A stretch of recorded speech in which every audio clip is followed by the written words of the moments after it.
Hey there, members of the Night Crew, and folks who just love horror. Welcome to the Night Crew podcast, where shadows breathe and monsters listen. This is the podcast where we get cozy with the creepy, the frightening, and the just plain undead. I'm your host, Brad Ricks. On today's episode, I'm delighted to speak with Viggy Parr Hampton. She's the author of The Rotting Room and Much Too Vulgar, plus has her own podcast, which we discuss. We talk about incorporating her experience as an epidemiologist into her work, balancing writing with hosting multiple podcasts, and why the unknown is so terrifying. It's studio time.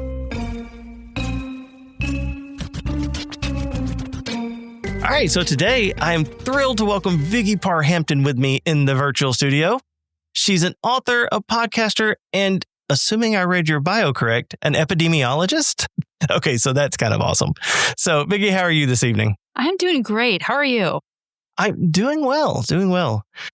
Oh, all right, so I always start off with kind of the same question for a lot of my authors, which is, tell me about your writing career. How long have you been doing it? What was your first book? All that kind of good stuff. Okay, so I've been writing seriously since 2019.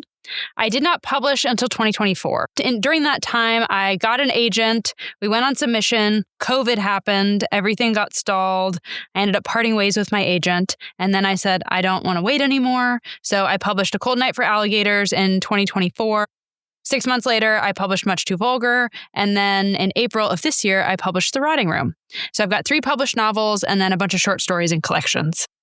So just a whirlwind right there in the past year. Yes. Yeah, but we're all ready to go. I mean, people have asked me, how do you write that fast? I didn't write that fast. I just was able to publish that fast because they were all ready to go. Gotcha. So that's the secret. Just make sure you have a whole bunch queued up before you start doing it. Yeah. I mean, it works for now. For now, until there's suddenly a long gap of nothing. Mm-hmm. So yeah, it's similar for me. My first one came out in July of 24, and yeah, it's been pretty steady and pretty busy since. So I definitely know the struggle. So what made you in 2019 want to become a writer? Honestly, I was stuck in a job that I absolutely hated. That's not the epidemiologist one, is it? No, I was not working as an epidemiologist. I was working in healthcare insurance strategy, which, stuck in a cubicle, not fun, really did not enjoy it. And I was kind of writing to make my own escape. We read to escape, and I was writing to escape. And I would, write on my lunch break and emails to myself or anytime I thought somebody wasn't behind me. And that's how I wrote my entire first novel. And I loved it so much that I just kept going. And I kept writing more novels. And now I can't imagine doing anything else, honestly. Nice. So your first one, A Cold Night for Alligators. So what is that about? That one is a little bit autobiographical in that it is about an epidemiologist who kind of goes rogue to discover the source of this really mysterious outbreak. And it leads him to this haunted, abandoned theme park outside of Savannah. It's kind of a complicated one to explain, but really it's like an action-adventure, disease detective, fun, supernatural story. It's my most fun novel. Gotcha. So when you say, a hard one to explain. So when you're sitting at a book signing and somebody says, tell me about it. What's the elevator pitch? The elevator pitch is a rogue epidemiologist chases a mysterious outbreak to a haunted, abandoned theme park. I've said that a lot, as you can probably tell. It's like, you can do that without a breath. It was just right there. And then the follow-up is always, what's an epidemiologist? I'm like, somebody who studies the spread of diseases. Yeah. So epidemiology. So that one. So I know that career, but because it definitely. Being a horror writer myself, and so that's definitely one of those that sounds like a really interesting career when it lines up with writing horror, because I'm sure you can get very detailed and graphic on things. Yes, actually. So people have said that I didn't even realize until I was writing it that I love body horror, but I really do. And I think a lot of that comes from kind of the medical background, reading scientific papers, realizing that bodies are gross. And I mean that in a loving way. Like, they're gross. We got a lot of stuff going on in there. So anytime that I can actually read scientific papers for my books, which has happened with pretty much every book, there's always something I can research that relates to biology or epidemiology or the human body. It's my sweet spot. And I think that's makes me a little bit unique because I find that really fun. Like my book that's coming out in January is about a patient who had a lobotomy at the age of 11. And I read so many scientific papers about neurobiology and brain surgery and what they knew back in the 70s, because it also takes place, 30, 40 years ago. So that was really fun for me. So I'm a nerd, to put it frankly. To sum up, I'm a nerd. Yes.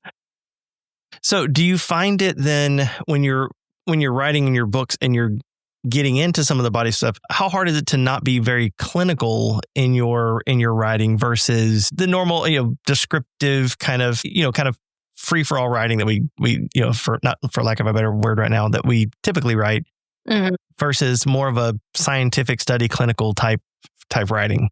That's a really good question, and I've dealt with it differently in each of my books because in two of my books, in A Cold Night for Alligators and Much Too Vulgar, my main character is either a pre-med student or a straight-up scientist, so they can use some of that clinical language, but at the same time, I have had a lot of practice in my more professional life translating scientific research for a lay audience, because I've always said, people ask me how you're a writer now, but you were a scientist, but the whole idea is if you could make the most amazing discovery in the world, but if you can't tell people about it, if you can't talk about it in a way that people can understand, it doesn't matter. You know what I mean? So I've gotten a lot of practice in translating that really clinical speak into something that everybody can understand. And I just get to exercise it in the most fun way ever when I write horror. Nice. So I usually ask, why horror? But you kind of talked a little bit about that because you said, bodies are gross. But besides bodies are gross, why horror? I've asked people that question too, and I don't know about you, but I usually get one of two responses. One is, I was real fraidy cat when I was little and I came to horror later. And then other people like me say, oh, I've always been into it. I can't remember not being into it. I was 4 years old watching Night of the Living Dead and The Crypt Keeper and reading Stephen King when I was way too young and loving every minute of it. So I think it's just because I kind of am a little bit of, I don't love, I'm not an adrenaline junkie at all. Don't love roller coasters, don't love that kind of thing. But this is my roller coaster. Horror does that for me. It fills that, that need for catharsis and for adrenaline and risk taking. So a long answer, but that's why. Yeah, you get that risk, but still in the comfort of your chair at home or laying in bed or wherever you're reading at. Exactly. And then if you don't want to do that anymore, you can just close the book. You get to control the experience. Very true. So how do you find time to write? So back when I was working in the corporate job, I would work in the mornings. I would work on my lunch break. I would work whenever, like I said, somebody wasn't looking over my shoulder. And then I started working from home and I started my own business doing healthcare content writing. So I had a more flexible schedule.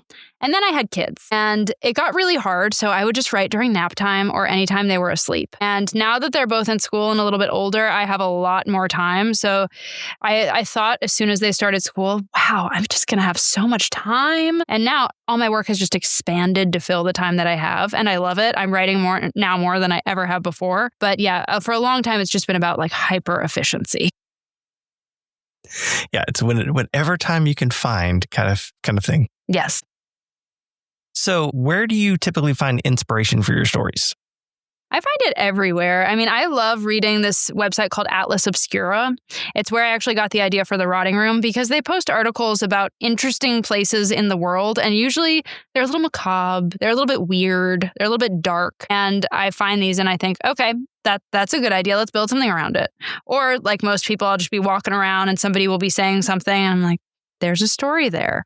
I mean, a lot of it just comes from listening and reading and watching what people do because people can be the start of a horror story just anytime. Yeah, that's one thing I've noticed as I've chatted with different horror authors is it seems like anybody, like from an inspiration standpoint, it's kind of like we're some of the most observant people. It's like we just watch what people do or, see the most, odd thing. And then from that point, it's just like the little seed starts to spread and things just, start to take form from it. Yeah, that's exactly what happens. And that's the most fun part is where you haven't started writing yet, at least for me. You haven't started writing yet, but you're thinking about it and it's like germinating in your head. That's my favorite part. Before it's formed and it's in its perfect incipient stage. Nice. So you mentioned your story, The Rotting Room. So start with the elevator pitch on The Rotting Room. Okay, The Rotting Room is about a young nun named Sister Raffaella who joins a new convent, but it has some very disturbing burial practices and some sinister secrets, and she has to race to uncover if it is full of divine miracles or unspeakable evil. Is it the latter? Well, you'll have to read it and find out, but I'm going to go ahead and say probably. Yeah, I was like, wait, if it's a horror book, it's probably the latter. Yeah, not a lot of miracles be happening up in there. No. All right. So what do you find is the most difficult part of writing a book? For me, it's been deciding whether or not I want to outline. I have 3 published books, but I've written 6 now. And I've gone back and forth about whether or not I want to outline. And I've found that when I do more of an intense outline, the book itself is never as fun to write. It's not as sparkly. It doesn't have that pizzazz. And when I just totally pants it, I have more fun writing, and I think the end product is better. So that has been the hardest part for me lately, but I think now I've found something that works, so we'll just see if I can replicate it. Got it. So on the times when you've done more pantsing, have you ever worked yourself into a corner and had to figure your way out?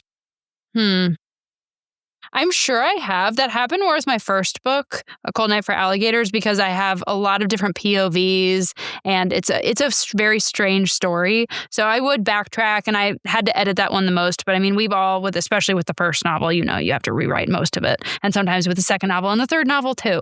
So it's definitely happened, but editing will solve a lot of problems. Are you a fan of the editing process? No, I don't. I love editors. They are wonderful and necessary and fantastic.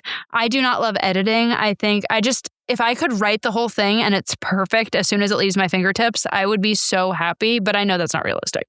So for several of my books, I've had to rewrite huge portions of them, and I find that way more challenging than writing from the beginning, because you have to think about, okay, if I change it on page 5, how does that affect page 55 and 105? Pulling things through, you have to hold a lot in your head at the same time. So I think it's very challenging. Yeah, it's part of why, myself, I wouldn't say I'm a plotter as much, but I do definitely kind of lay out some different scaffolding, and I'm like, okay, I know where I want to go. I just need to, how I get from point A to point B.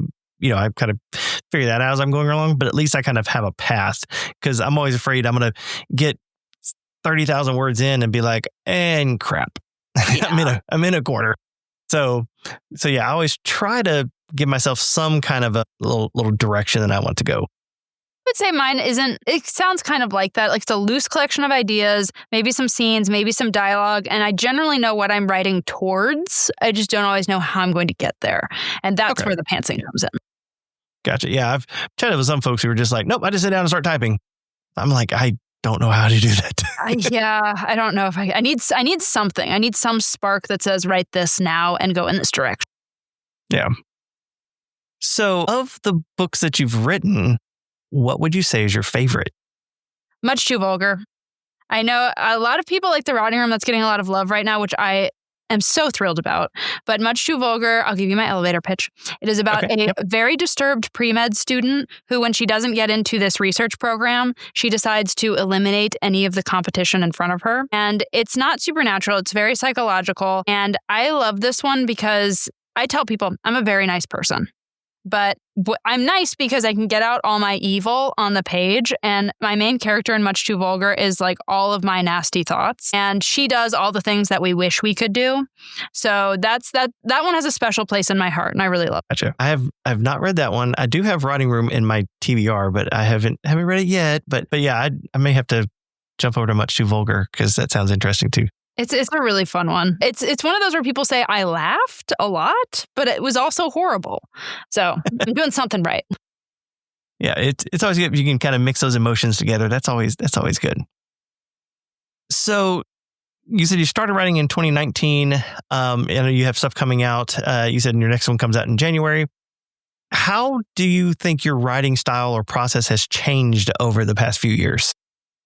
I think what's changed the most is I've found my voice. I think if you read my first book, A Cold Night for Alligators, I'm using multiple POVs. It's in the third person. It's past tense. And now I find my voice is more first person. It's usually present tense. That's not always the case. But I've found now, I think if you read my later work, you know I wrote all of that. So it was a lot about not trying to write in the style of Stephen King or any other author. It's just finding what feels authentic to me. So we talked about plotting and pantsing. So that process has changed a bit. But for the most part, the biggest thing has been the evolution of my own voice. Gotcha. Yeah. And that's definitely something very important. I think all writers, as you're writing, you start to develop your style. I also do music stuff. And it was the same way when I first started playing guitar. I was like, I want to sound like Van Halen, or I want to sound like, Jimmy Page. But the more you start playing, you realize you kind of start sounding like yourself. And so it's very similar in writing that, yes, as you get to going, you're not trying to mimic somebody as much as you are developing your own style. Absolutely. 100%. So we've talked about your writing. Let's shift gears a little bit and talk about your podcasts. So how many do you currently have?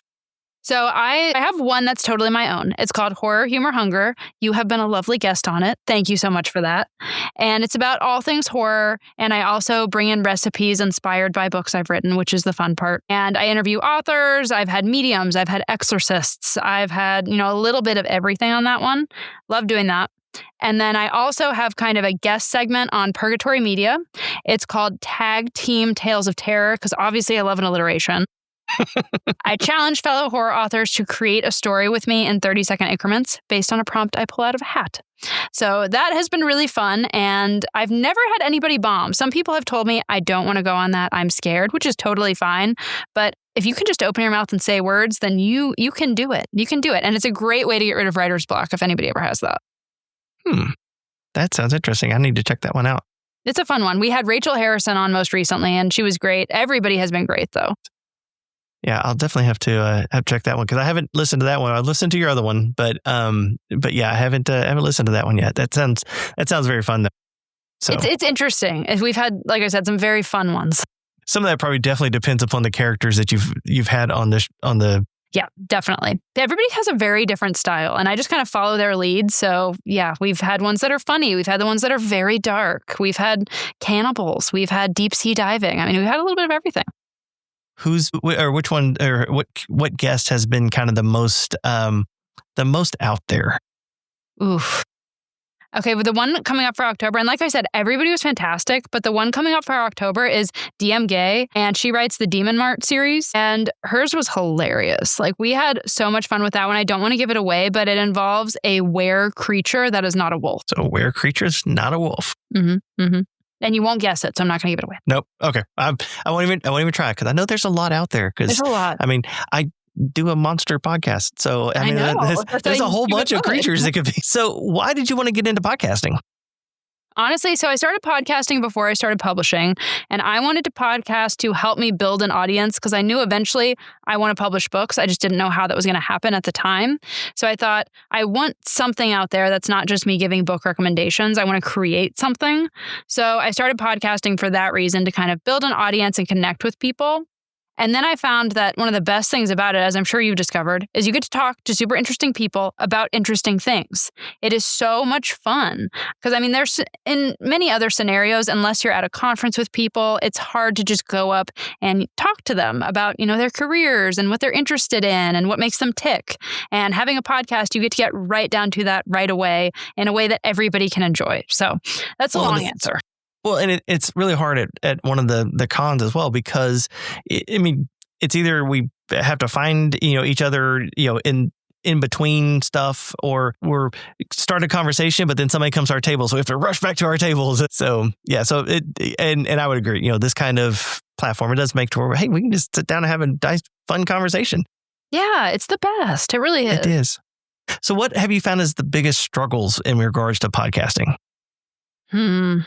Biggest struggle, getting the word out there. There are a lot of podcasts, and there are a lot of horror podcasts. And so, it's kind of like when you're trying to market your books. Anything you're trying to market, people only have so much time in a day to read, to listen. So getting people just to give it a chance. That's been a challenge, but I think consistency and longevity pay off. So I keep persisting and I'm having a lot of fun. So this is more for me. I mean, I really enjoy it. If I didn't enjoy it, I would stop, but I love it. So here we are. Well, so do you find yourself struggling from a time standpoint between doing the podcast and also writing and promoting both podcast and writing, and you have small kids? And so from a time standpoint, does it start to intrude? Bit. I mean, I've gotten the podcasting down kind of to a science. In the beginning, as you know, when you're like trying to figure out what technology are you going to use, how are you going to edit it, how are you going to upload it, that takes a long time. But now I've gotten it down to where that's not really an issue so much. Marketing is always the number one, thorn in my side. I like doing it. It's something that I don't hate, but it does take up a lot of time. It's a full-time job in itself. So true. Yeah, there's plenty of times when I'm like, oh, I'm going to make some kind of a graphic or whatever. And then like 2 hours later, I'm like still tweaking the stupid graphic. I'm like, this is ridiculous. I should not be doing this. Yeah, I've definitely been there.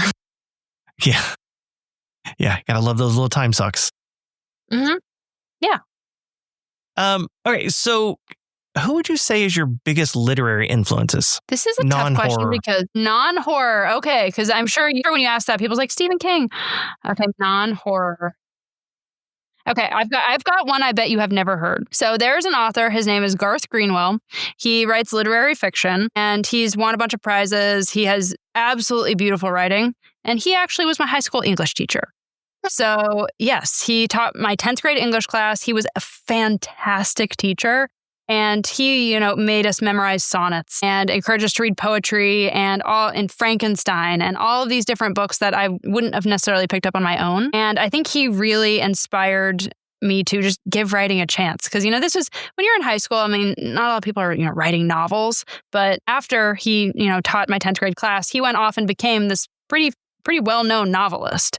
So he was a big influence on me and great English teacher. So it's always good to have, especially if you can pull back from someone one you've met and have been able to study under. And so that's awesome. I was very lucky. Yeah. Was he very encouraging in, getting you and your class to write?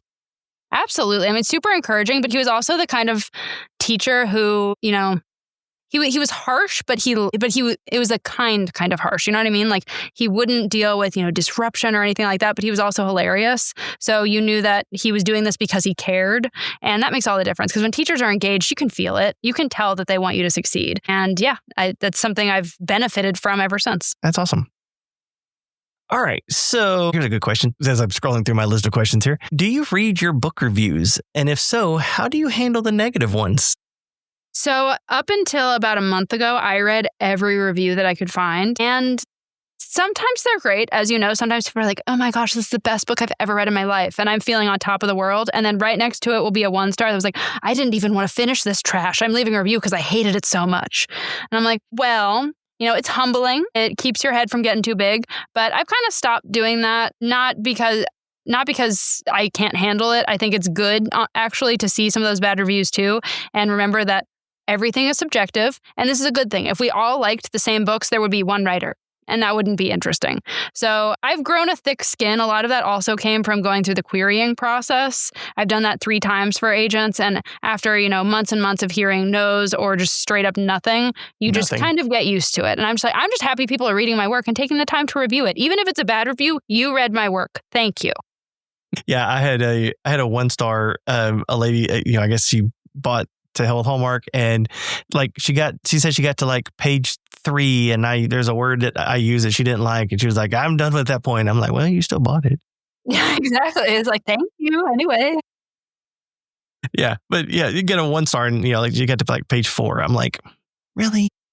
Yeah, I don't rate books if I don't finish them. I don't either. But the ones I always find funny are the ones that are like they're rave reviews, glowing, and then you look at it as like 3 stars. Like, what are your standards? I know, because it's not the 4th book in the Lord of the Rings. It's like, yeah. What did you expect? Mm-hmm. It's a good reminder that everything is subjective. And I think reviews can be helpful if somebody tells me why they didn't like it. That I do find interesting because then I'm like, oh, maybe, because sometimes they're right. Sometimes they're like, I didn't like that part. And you're like, fair point. And then I can grow as a writer. The ones that are just mean, I'm like, well, that wasn't necessary. Oh, man. So, and hearing you say that wasn't necessary to me. I mean, I know you're from Savannah, right? Georgia. So yeah, that definitely has that little kind of Southern bless your heart kind of quality to it. It does. Yeah. All right. So I started the Night Crew podcast as a spinoff to my own series, The Night Crew, which is about a team of monster hunters. All of my scripted episodes are deep dives into some kind of creature. With that being said, one of the caveats of coming on this show is you got to talk about your favorite monster. So, Miss Hampton, what is your favorite horror monster? Okay, I gave this a lot of thought, and my favorite monster is a shapeshifter. And when I say shapeshifter, I am thinking like John Carpenter's The Thing, the kind of monster, and also to some extent Pennywise, that can embody whatever your fear is and can move around. And in the case of The Thing, it can, get inside of people and almost like a contagion. I find that terrifying. If it can mimic anything, then nothing is safe, and you never know if you're going to be okay because, it could be in the room with you. You wouldn't even know. So the epidemiologist likes something that's like a contagion. Yeah, that's not really a big surprise, is it? So, so shapeshifter is not one I've had before, but I do like that. And so you're not talking necessarily shapeshifter as like, a lot of times you hear like kind of Native American, kind of skinwalker, shapeshifter kind of stuff. You're talking more like, that, well, kind of like I said, like with The Thing or Pennywise, where it can just kind of, on its own will, it can just be whatever. Yeah, kind of a cosmic type thing, because both of those are alien. They're very cosmic. Yeah, they're alien. Yeah. Yeah. So, and, speaking of The Thing, to me that, that one scene where they're about to test the blood is probably one of the most, suspenseful scenes in the movies. It's when you're just like, they're touching it, the little, bit of blood with the, that hot wire. Yeah, the hot wire. Oh, I love that scene. That is a fantastic movie. One of my favorites. Yeah, well, because it draws out at no point do you know who is a real person and who's the thing. They leave you in such utter suspense throughout the whole thing. Like there's I've watched it a couple times, and even knowing like, okay, well, I know it's that dude because I've already seen this movie. But you're like watching, you're like, okay, when did it happen? I don't know. They keep you in suspense so well in that one. Yeah, and it's hard to defend against something like that. I mean, with a zombie, you know what you're up against. You know how to defeat it. Even if it runs, it's a known entity. Shapeshifter, I mean, anything goes. That's terrifying. Yeah. Well, and when you talk about in The Thing, there's also that scene where they're trying to give the guy CPR and his whole chest collapses and it then grabs on, the chest grabs on to the guy's arms and Great body horror and practical effects also, which is another reason I also liked The Substance. Not really a shapeshifter in that situation, but kind of like the medical horror going on there. So yeah. Good stuff. Well, and John Carpenter is great when it comes to practical effects. Yes, I love his movies so. Yes, they are great. So I have to put you down for Skinwalker. Not Skinwalker. Yeah. Shapeshifter. Sorry. Shapeshifter. I had Skinwalker. Yeah, Shapeshifter. I had Skinwalker on the brain for some reason again. So I have to put you down for Shapeshifter. So that's interesting. But yeah, it is. I do think that would be very cosmic. I'm trying to think of an example of one that wouldn't fall under a cosmic, an alien standpoint. That's a tough one. Well, outside of, I'm trying to think if there would be something that is, because you'd mentioned, like a contagion. I wonder if there is one that's, something that's more disease oriented. I mean, have you seen It Follows? A long time ago. Because the whole idea of that is kind of a sexually transmitted haunting almost. So that's kind of getting at that. That's not cosmic. That's more supernatural. But that is very shape-shifting. So that's another good one. That's true. Yeah. All right. So outside of writing, what are your hobbies? I love to play pickleball. It's fun. I played volleyball all growing up, and now that I'm old, it's hard to get a group of 11 other people together to play volleyball. It's just not going to happen. So I love to play pickleball, go on nature walks. I'm a bird nerd. I love to identify birds and stuff like that, and baking. Big baker. What's your favorite thing to bake? Any type of brownie or cake. I think those are just the best, and really anything sweet. And yeah, I just love it. I love to share with other people because everybody will be like, how can you have this in the house and not eat it all? I share it. That is my love language, is baking for people. Yeah, my son, my youngest son, he's been getting into baking. He has a bread machine and he's been going through making different breads. He goes with his grandparents to the farmer's market and has been selling breads each weekend. And That's awesome. so he's been enjoying that. At one point, he tried to get into doing sourdough, and that was a mess because there was just little starters just all over the counter. I'm like, we need space here, dude. Come on. You get to reap the benefits of that. Sourdough bread is delicious. Yeah, it's good stuff. And then lately he's been enjoying some chocolate chip cookies. And so he's been making those and then taking them to school and selling them. And very enterprising. I know, especially seeing as how he doesn't buy the goods to make them. So I'm like, boy, at some point you're going to have to, start paying the grocer here. Yeah. So, okay. What advice would you have for aspiring authors or podcasters? I would say persistence is key. Like I said, I started writing in 2019 and I tried to at first to go the traditional route. And if you're going to do that, you have to accept all the rejections and you just have to keep going.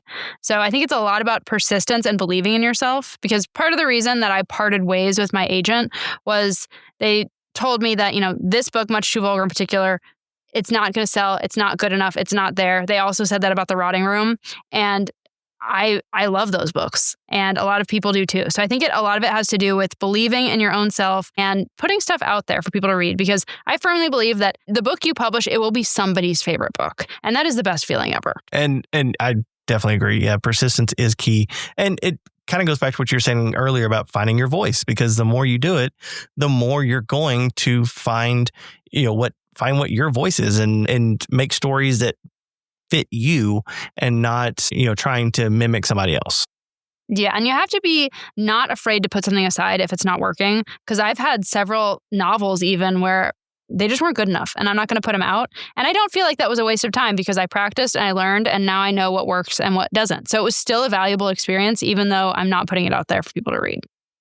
Yeah. I've told the story before about how the first novel I wrote was a action adventure, like a Dan Brown meets Indiana Jones kind of thing. And it's in a drawer and it will never come out because it is not good. But I learned a lot of lessons from it. But you need those to be able to, actually get to stuff that are things that people go, oh my God, this is good writing. This is stories that I like, that are entertaining. Exactly. It's like a muscle. You have to practice and make it stronger. Well, like a muscle, or like, I do music. And so, there's hours of practicing before you ever get to where you're actually playing a song. And so it's similar. You have to stay persistent and you have to keep doing it so that you've learned the tools and how to do it. Yeah, exactly. So one last question here. So what scares you? I am scared of the unknown, which is kind of a broad answer, but it goes back to the idea of... It's almost a cop-out answer. Come on. I can dive deep on that. So the idea of a shapeshifter or a contagion, things that you don't know how they're going to affect you or what they're going to do, I think that is absolutely terrifying. I think it's way scarier to be alone in the dark and not know what is around you than to see the monster. So that's what scares me. And I know that's kind of amorphous, but I wouldn't say, a particular monster scares me, but the unknown, I don't know what's going to happen. That's a very existential fear. And it's something that takes so many different forms. So that's why it's especially fun to play with. That makes sense. And I definitely like the, if you can't see it kind of thing. It reminds me of some of the early, scary movies. I think Night of the Living Dead, where, a lot of the gore, and I kind of put in air quotes for an audio listeners here, a lot of the gore, they don't actually show you on the screen, but in your mind, you're filling in all the blanks. Exactly. Because you scare yourself better than anybody else can, because you know what scares you. So that's why, if it's knocking at the door and you can't see it, that's always going to be scarier. It always is. Yeah, agreed. I think that's also one of the good things. I think the movie Bird Box, does that well, where you really don't ever see the creatures. You just, everything that's happening around. But from what I recall in the movie, they don't ever actually show the creature. Yeah. And so then it can be whatever you think is scariest. Very powerful. Correct. Yes, definitely. All right. So where can my listeners learn more about you? So I have a website, viggyhampton.com. I'm very active on Instagram and TikTok at Viggy Parr Hampton, also active on Facebook. And you can find my books wherever books are sold. And then I have a podcast, Horror, Humor, Hunger. If you just Google that, it's available on all podcast platforms. And it's a fun one because I was on there, so I know that. Yes, very fun. It is a fun one. All right. Well, and I'll make sure and get all the appropriate links from you so that way I can throw those in the show notes. But other than that, it's been a blast having you on. I appreciate you sitting and chatting with me for a little while. Thank you so much. This was so much fun. And I especially love the monster question because that is one I don't get very often. And I had to give that some thought. Yeah, good. All right. Well, I will go ahead and close this out. And again, thank you very much. Thank you.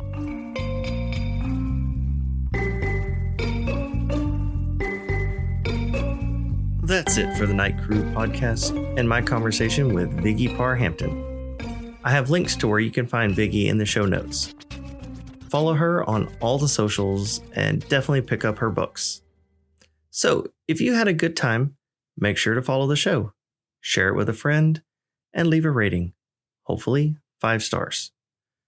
If you want updates on my writing, you can follow me on Facebook or TikTok at Bradrick's Author. You can find copies of my novels wherever you like to buy books. But if you hop over to my website, bradricks.com, you can purchase signed copies of any of my novels. While there, also sign up for my newsletter. Remember, The Night Crew Book 1 is currently available, and Book 2 comes out November 14th. I'm Brad Ricks, reminding you to stay out of graveyards after dark, question people who don't show up in mirrors, and remember that what you don't know is scarier than what you do.